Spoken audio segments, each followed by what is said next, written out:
plusieurs tentatives de coup d'État échouées. Voilà comment ils veulent procéder pour finir avec le président Ibrahim Traoré, qui lutte pour l'avenir de l'Afrique tout entière. Vous êtes venus pour faire quoi? Vous n'êtes pas venus pour nous sauver. Nous sommes notre bien en danger. Pourquoi cette situation? Pourquoi vous êtes venus pour sauver la population? Et si on commence à tirer, vous ne pouvez pas s'enfuir. Laissez la population, on tue nos maris, on tue nos enfants. La France n'a plus d'importance, n'a plus de valeur aux yeux d'Ibrahim Traoré, le président du Burkina Faso. Mais pourquoi il parle du Burkina? En quoi ça le regarde?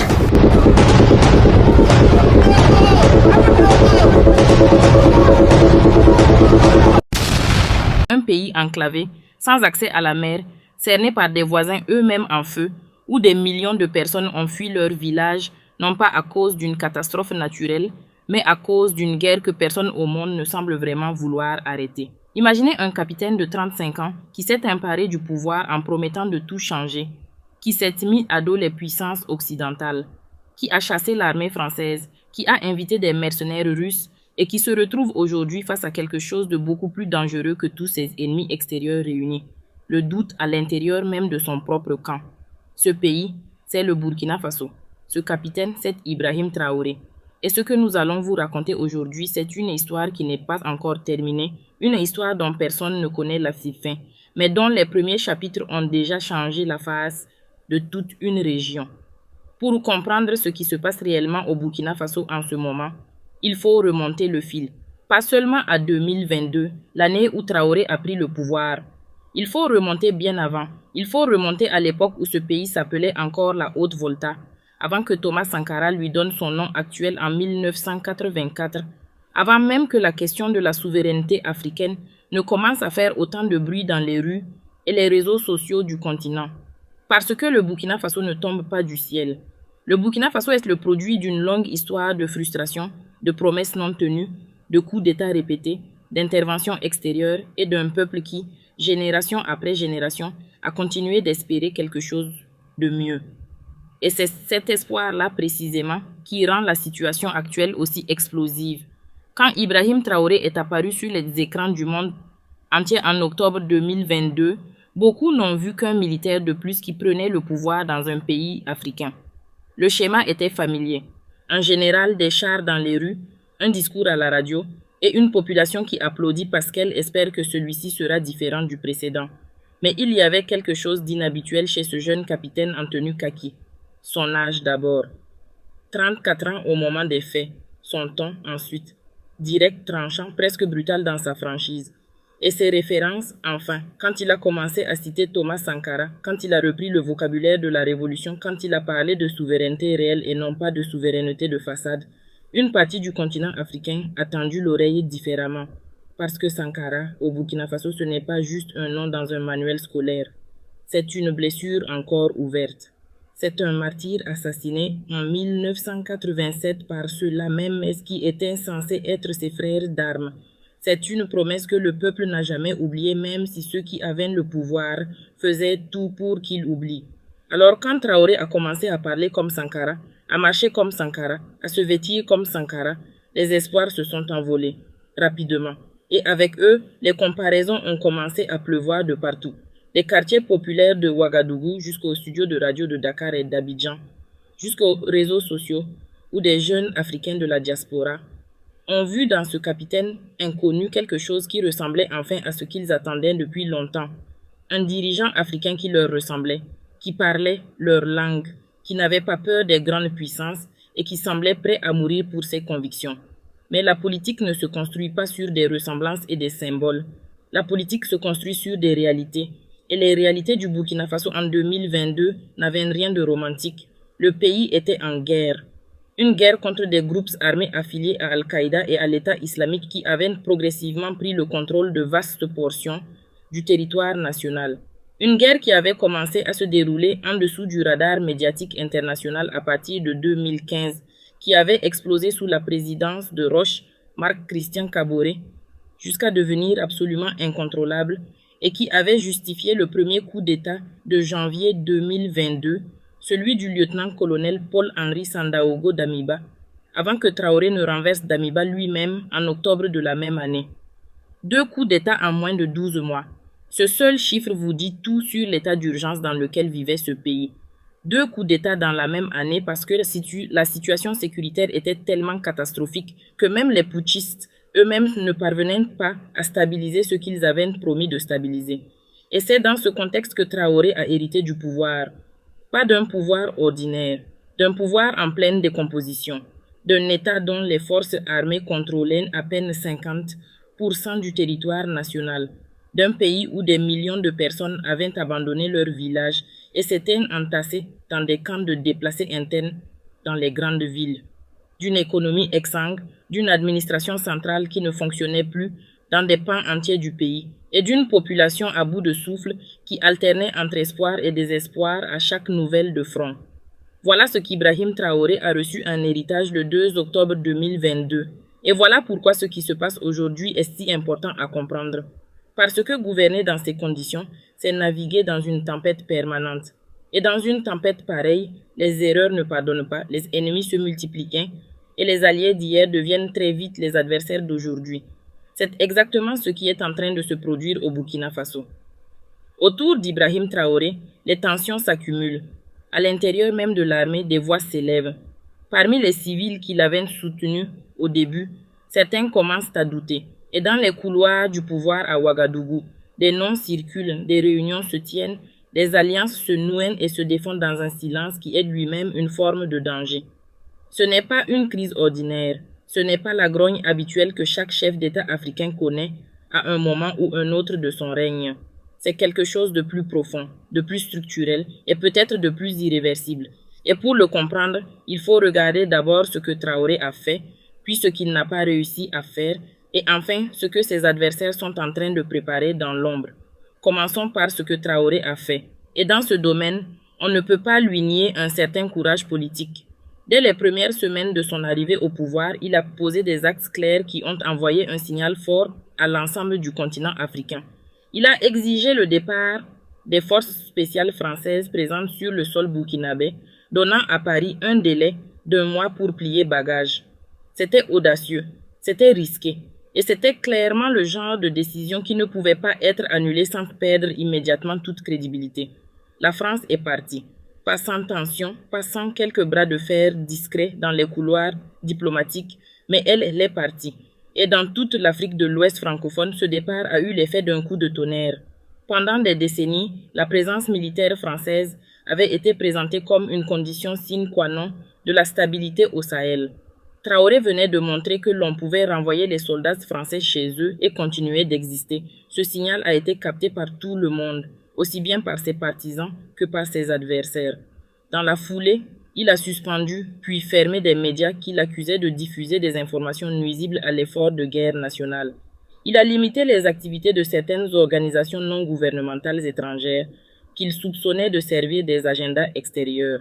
Il a renforcé les liens avec la Russie, accueillant des formateurs militaires et, selon plusieurs sources, des éléments du groupe Wagner rebaptisé depuis Africa Corps sous les couleurs officielles de l'État russe. Il a réorienté la communication gouvernementale vers un discours de résistance panafricaine, un vocabulaire qui parle directement à la jeunesse africaine connectée aux réseaux sociaux et qui a contribué à faire de lui, dans l'espace numérique du moins, une figure quasi iconique du nouveau souverainisme africain. Sur TikTok, sur YouTube, dans les groupes WhatsApp de la diaspora, Traoré est devenu un personnage presque mythique, un David africain qui ose tenir tête aux Goliaths occidentaux. Mais les réseaux sociaux ne nourrissent pas les populations déplacées. Les discours enflammés sur la souveraineté n'arrêtent pas les colonnes de combattants armés qui progressent dans le Sahel burkinabé. Et c'est là que commence la vraie complexité de la situation. Parce que pendant que l'image de Traoré se construisait sur les écrans, la réalité sur le terrain racontait une histoire beaucoup plus sombre, beaucoup moins romantique et beaucoup plus difficile à défendre devant son propre peuple. La situation sécuritaire ne s'est pas améliorée de manière significative depuis l'arrivée de Traoré au pouvoir. Les groupes armés terroristes continuent de contrôler des portions importantes du territoire. Des villes entières restent inaccessibles par voie routière depuis des mois. Des corridors humanitaires ont été négociés puis rompus. Des milliers de soldats burkinabés ont été tués ou blessés dans des embuscades et des affrontements.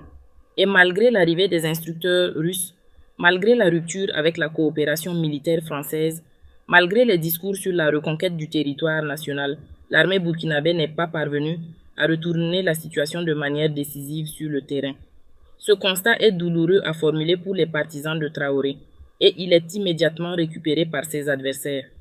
Mais il est réel, il est documenté et surtout, il est ressenti au quotidien par les populations burkinabées qui vivent dans les zones touchées par les violences.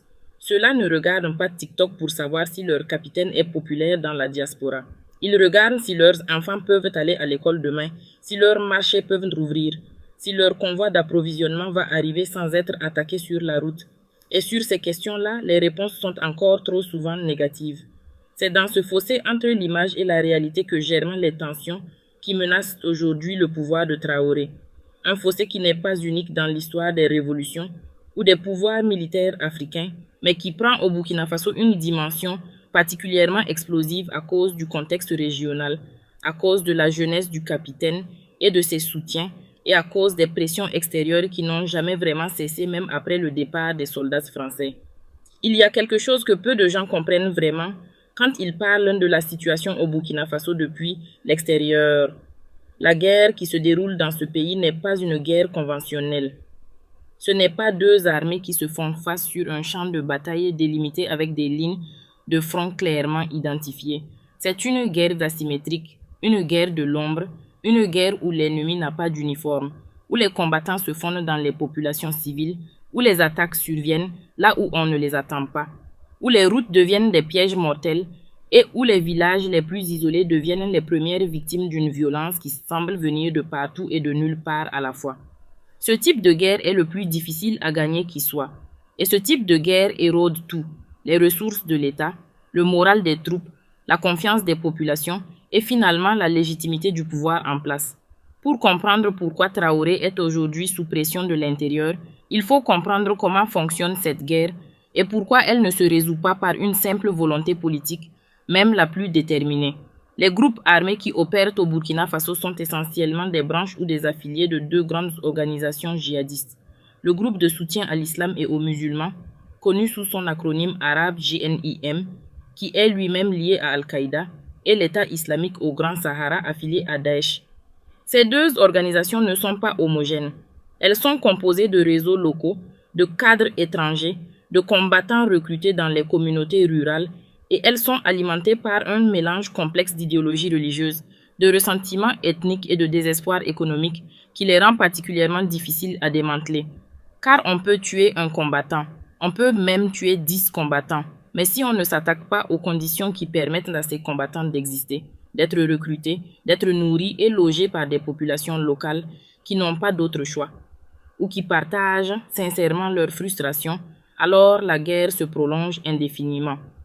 C'est ce que les spécialistes appellent le défi de la contre-insurrection, et c'est précisément ce défi que ni la France, avec toutes ses ressources militaires et sa sophistication technologique, ni les gouvernements successifs du Burkina Faso n'ont réussi à relever depuis 2015. Les raisons de cet échec sont multiples et profondes, et elles ne s'expliquent même pas simplement par la mauvaise volonté d'un acteur ou d'un autre. Elles s'expliquent par les structures même de l'État burkinabé, par les inégalités économiques et sociales qui sont le terreau dans lequel prospère la radicalisation, par les tensions intercommunautaires que la guerre a exacerbées et que les pouvoirs successifs n'ont pas su gérer. Traoré a hérité de tout cela et il n'a pas trouvé la solution, ce qui n'est pas forcément une surprise, dans la mesure où la solution à une guerre aussi complexe ne peut pas se résumer à un changement de dirigeant ou à une rupture avec les partenaires militaires occidentaux. Mais ses partisans lui avaient promis que si, ils avaient promis que le départ des Français, l'arrivée des Russes, la rupture avec l'ordre néocolonial allait tout changer. Et maintenant que rien n'a fondamentalement changé sur le terrain, la déception commence à se transformer en colère. Et la colère commence à alimenter des ambitions politiques qui étaient jusqu'ici contenues. C'est ici qu'intervient un élément que nous devons aborder franchement. La question des volontaires pour la défense de la patrie, les VDP. Ces miliciens civils armés par l'État burkinabé pour compléter les forces régulières dans la lutte contre le terrorisme. L'idée, à première vue, semblait logique. Puisque l'armée régulière ne suffisait pas à couvrir l'ensemble du territoire, pourquoi ne pas former et armer des civils locaux qui connaissent leur terrain, qui ont des raisons personnelles de combattre et qui peuvent constituer un filet de sécurité supplémentaire dans les zones rurales les plus exposées? En théorie, c'est défendable. En pratique, cela a créé un monstre. Les VDP ont très vite échappé à tout contrôle réel de la hiérarchie militaire officielle. Des membres de ces milices ont été accusés, avec des preuves documentées par plusieurs organisations internationales, d'avoir commis des massacres contre des populations civiles dans des villages accusés de collaborer avec les terroristes. Ces massacres ont aggravé les tensions intercommunautaires, poussé des populations entières dans les bras des groupes djihadistes par désespoir et par vengeance, et créé une situation où l'État burkinabé se retrouvait à combattre sur deux fronts à la fois, contre les terroristes d'un côté et contre la méfiance et la résistance des populations civiles de l'autre. C'est un cercle vicieux classique dans les guerres contre-insurrectionnelles, mais il n'en est pas moins dévastateur. Le gouvernement de Traoré a eu du mal à gérer cette question des VDP. D'un côté, il en avait besoin. De l'autre, leur comportement compromettait gravement l'image du pouvoir et alimentait une hostilité croissante dans certaines régions du pays. Cette tension entre nécessité opérationnelle et impératif moral est l'une de celles qui ont commencé à fragiliser l'image de Traoré, y compris auprès de ceux qui l'avaient soutenu avec le plus d'enthousiasme. Mais il y a un autre facteur plus immédiatement politique qui est en train de changer la donne. C'est la question des élections, ou plutôt de l'absence d'élections. Quand Traoré a pris le pouvoir en 2022, il a été accepté par une grande partie de la communauté internationale, avec des réserves, comme un chef de gouvernement de transition dont la mission principale était de stabiliser la situation sécuritaire et de préparer un retour à un ordre constitutionnel. Un calendrier de transition avait été fixé, présenté aux partenaires régionaux et internationaux et accepté comme cadre de référence. Mais ce calendrier a glissé, il a glissé encore. Et il continue de glisser. Chaque fois que la question du retour à l'ordre constitutionnel est évoquée, les autorités burkinabées répondent que la situation sécuritaire ne le permet pas encore. Argument compréhensible à certains égards. On ne peut pas organiser des élections libres et transparentes dans un pays où des pans entiers du territoire sont contrôlés par des groupes armés et où des millions de personnes déplacées n'ont pas accès à leur bureau de vote. Mais cet argument, aussi valide qu'il soit dans sa forme, commence à sonner creux pour certains partenaires et pour une partie de la population burkinabé elle-même qui se demande si la transition ne devient pas une fin en soi plutôt qu'un moyen d'arriver à quelque chose. C'est dans ce contexte de frustration accumulée, de promesses non tenues sur le plan sécuritaire, de questions non résolues sur l'avenir politique du pays et de pressions internes et externes croissantes que les rumeurs d'un coup d'État ou d'une tentative de déstabilisation du pouvoir de Traoré ont commencé à circuler avec une intensité inhabituelle. Ces rumeurs ne sont pas nées de rien. Elles ont des noms, des dates, des détails qui suggèrent que quelque chose se trame réellement. Et c'est ce quelque chose que nous allons explorer maintenant en prenant soin de distinguer ce qui est documenté de ce qui reste au stade des spéculations. Parce que dans un pays comme le Burkina Faso, en ce moment, les spéculations ont leur propre poids politique. Une rumeur suffisamment bien construite peut suffire à déclencher une purge, à consolider des alliances ou au contraire à faire exploser des tensions qui étaient jusqu'ici contenues sous la surface. Et dans un pays où les coups d'État ont une longue histoire, où les militaires ont une culture de la trahison interne aussi développée que leur culture du sacrifice, les rumeurs ne sont jamais anodines. Elles sont toujours, d'une manière ou d'une autre, une forme de communication politique entre des acteurs qui ne peuvent n'être pas se parler ouvertement. Voilà où nous en sommes. Un capitaine jeune et ambitieux, populaire dans l'espace numérique africain, mais sous pression dans les couloirs du pouvoir à Ouagadougou. Un pays en guerre, dont les ressources s'épuisent, dont les populations souffrent, dont les militaires commencent à se regarder en chiens de faïence. Un contexte régional en pleine transformation, avec d'un côté une alliance des États du Sahel qui tente de construire une souveraineté collective nouvelle, et de l'autre des puissances extérieures qui n'ont pas renoncé à leurs intérêts dans la région. Et au milieu de tout cela, une question qui brûle les lèvres de tout. On entend souvent parler d'Ibrahim Traoré dans les médias panafricains comme d'un homme seul face au monde. Un héros solitaire qui résiste à la pression des grandes puissances, qui tient bon contre vent et marée, qui refuse de plier malgré les sanctions, malgré les menaces, malgré les manœuvres diplomatiques de la France et de ses alliés. Et il y a une part de vérité dans cette image. Traoré s'est effectivement retrouvé dans une position extraordinairement isolée sur la scène internationale. Un isolement qu'il a lui-même recherché, au moins partiellement, en rompant avec des partenariats établis de longue date. Mais ce que cette image laisse de côté, c'est la réalité de la politique intérieure burkinabé. La réalité de ce qui se passe non pas entre Ouagadougou et Paris, non pas entre la junte et Bruxelles ou Washington, mais entre Traoré et ses propres hommes, entre le capitaine et les colonels, entre le président de la transition et les cercles militaires qui l'ont porté au pouvoir et qui, pour certains d'entre eux, commencent à estimer que le temps est venu de procéder à un nouveau changement. Il faut comprendre comment fonctionne le pouvoir dans un régime militaire pour saisir la nature exacte du danger qui pèse sur Traoré. Dans une démocratie civile, le chef de l'État tire sa légitimité du vote des citoyens. Il peut être renversé par une motion de censure, par une procédure d'impeachment, par une élection perdue. Les mécanismes sont visibles, publics, encadrés par des règles. Dans un régime militaire, la logique est différente. La légitimité du chef ne vient pas du peuple, du moins pas directement. Elle vient de l'armée. Plus précisément, elle vient de la capacité du chef à maintenir la cohésion de l'armée autour de sa personne, à gérer les rivalités internes, à distribuer les rôles, les postes, les ressources de manière à ce que chacun des acteurs clés du système estime qu'il a davantage à gagner à rester dans le rang qu'à tenter sa chance contre le chef. Tant que cet équilibre tient, le pouvoir est stable.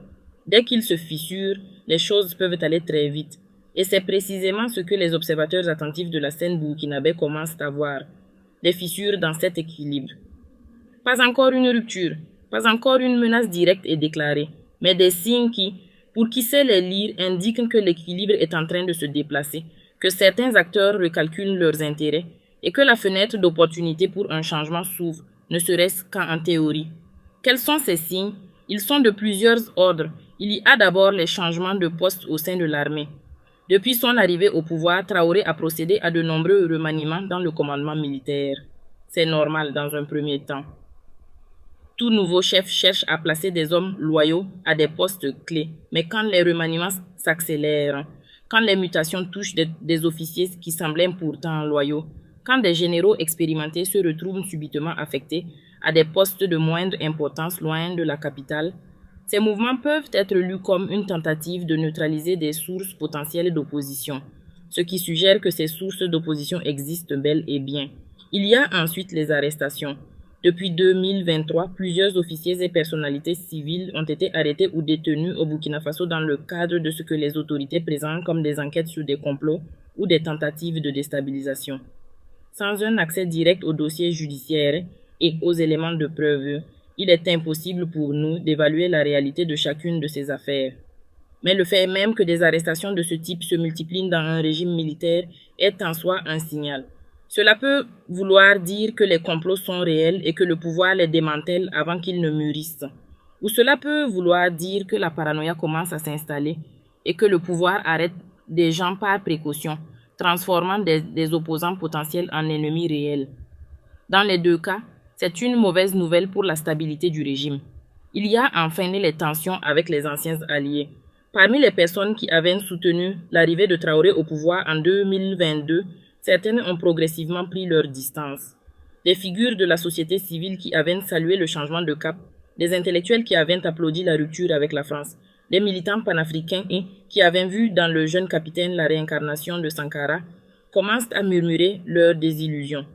Pas forcément en public, pas avec des déclarations fracassantes, mais dans les cercles privés où se construit l'opinion politique réelle en Afrique de l'Ouest.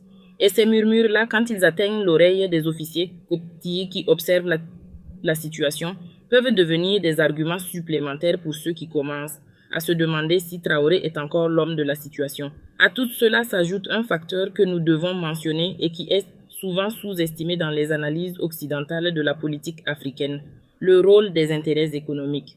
Les transitions militaires ne se font pas dans un vide économique. Elles se font dans un contexte où des ressources, des contrats, des marchés publics, des positions commerciales sont redistribuées ou gelées selon que vous êtes dans le camp du pouvoir ou dans l'opposition. Au Burkina Faso, comme dans toute la région sahélienne, les ressources minières jouent un rôle politique considérable, l'or en particulier. Le Burkina Faso est l'un des plus importants producteurs d'or du continent africain, et les revenus de cette industrie alimentent une partie significative du budget de l'État. Quand un nouveau pouvoir arrive, les questions se posent immédiatement. Qui contrôle les licences minières? Qui bénéficie des contrats de sécurité autour des sites d'exploitation? Quels groupes d'intérêts sont favorisés et lesquels sont écartés? Ces questions ne sont jamais posées publiquement, mais elles structurent profondément les alliances, et les antagonismes à l'intérieur de l'élite burkinabé. Et si certains acteurs économiques ou militaires influents estiment qu'ils ont été marginalisés sous Traoré, qu'ils ont perdu des positions qu'ils détenaient auparavant, ou qu'un autre dirigeant leur offrirait de meilleures perspectives, cela suffit à créer les conditions objectives d'une tentative de déstabilisation. C'est aussi simple et aussi sordide que ça. Les coups d'État en Afrique ne se font pas toujours au nom de grandes idées. Parfois, ils se font parce que quelqu'un veut récupérer un contrat minier ou une position dans le commandement qu'il estime lui revenir de droit. Mais revenons à la dimension symbolique et politique, parce qu'elle est tout aussi importante dans le cas Traoré. L'un des éléments les plus remarquables de son règne, jusqu'ici, est la façon dont il a utilisé la rhétorique souverainiste pour construire une base de soutien populaire qui transcende les frontières du Burkina Faso. Dans tout le Sahel, dans toute l'Afrique francophone, dans la diaspora africaine, en Europe et en Amérique du Nord, le nom de Traoré est devenu un symbole de résistance, de dignité, de refus de l'ordre néocolonial. Cette popularité extérieure est réelle. Elle est documentée par les millions de vues que cumulent les vidéos de ses discours sur les plateformes numériques. Elle est confirmée par les sondages informels qui circulent dans les réseaux panafricains en ligne. Mais cette popularité extérieure ne protège pas Traoré contre les dangers intérieurs. Au contraire, elle peut même devenir un facteur supplémentaire de tension, parce qu'elle crée un écart parfois difficile à gérer entre l'image du capitaine à l'extérieur et sa réalité à l'intérieur.